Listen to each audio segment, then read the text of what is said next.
Shalom Bapak Ibu dan saudara-saudara yang kekasih dalam Tuhan Yesus Kristus. Marilah kita kembali mempelajari firman Tuhan, dan kali ini topiknya Tuhan itu kejam. Saudara-saudara, Musa adalah bayi yang lolos dari pembunuhan Firaun, yang meninggalkan kehidupannya yang mapan di istana Firaun dan harus melarikan diri karena maksud baiknya membela bangsa Israel yang dianiaya dari perbudakan bangsa Mesir, ternyata malah ditolak oleh bangsanya sendiri. Musa adalah satu-satunya nabi yang dapat berbicara langsung berhadapan muka dengan Tuhan. Ada di dalam kitab Keluaran. Dia adalah pemimpin besar yang membawa keluar bangsa Israel dari perbudakan Firaun. Dia adalah satu-satunya nabi yang dapat membuat Tuhan menyesal sehingga tidak jadi membinasakan bangsa Israel karena menyembah patung lembu emas dalam Keluaran 32 ayat 14. Musa adalah seorang pemimpin yang rendah hati, berjiwa besar dan sebagainya. Tetapi mengapa Tuhan menghukumnya dengan tidak mengizinkan dia untuk memasuki tanah perjanjian Kanaan? Dalam perikop dosa Musa dan Harun dalam Bilangan 20 ayat 2-13, di mana ketika bangsa Israel kehausan dan bangsa Israel mengerumuni dia dan komplain kepada Musa, dan mereka berkata, mengapa Musa membawa mereka ke tempat celaka yang bukan tempat penabur, tanpa pohon ara, anggur dan delima, bahkan air minum pun tidak ada. Maka sujudlah Musa dan Harun ke pintu kemah pertemuan, dan tampaklah kemuliaan Tuhan pada mereka dan berfirman agar mereka mengumpulkan umat Israel dan mengatakan di depan mata mereka kepada bukit batu itu supaya diberi airnya. Demikianlah engkau mengeluarkan air dari bukit batu itu bagi mereka dan memberi minum umat itu serta ternaknya. Dalam Bilangan 20 ayat 8. Dan dalam ayat Bilangan 20 ayat 10, setelah Musa dan Harun mengumpulkan jemaah di hadapan bukit batu itu, berkatalah ia kepada mereka. Perhatikan.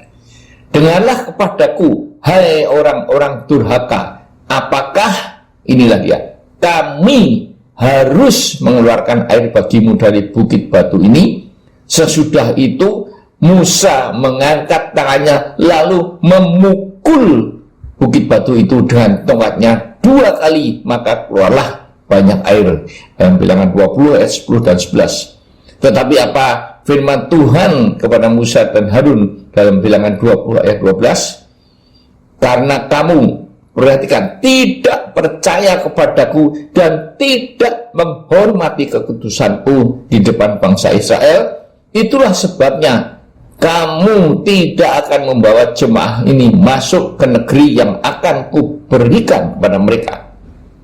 Saudara, mengapakah Tuhan tidak memperhitungkan jasa dan kebaikan Musa hanya gara-gara berkata bahwa dia dan Harun yang mengeluarkan air dari batu dan juga memukul batu itu tidak seperti yang diperintahkan Tuhan?